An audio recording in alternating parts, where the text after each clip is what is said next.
Assalamu алейкум айымдар жана мырзалар. Биздин автосалон эки доска мынандай болгон Honda Fit келиптир туугандар. Сары жожо дейт элек. Бул Honda Fit сары жожого деле кирбейт экен туугандар. Honda Fit'in чыгарылган жылын айтып кетсек, 2002-жылы чыгарылган 1.3 объемдо правый руль автомат экен.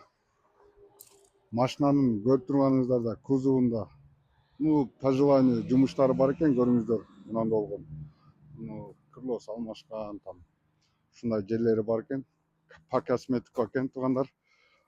Ички салонун байкап көрүңүздөр. Ички салону эваполиктер салыныптыр. Андай печкасы иштейт дейт туугандар.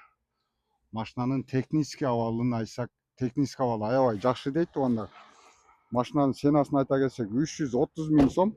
Бираз содалашы жолдору каралат туугандар. Кимге кызык болсо, машина автосалон эки доста болот туугандар. Номерларды жазып калтырып кетебиз туугандар. Ошол жерден чалып, адрестер да жазылат туугандар. Ошол жерден байкап билсеңиздер болот.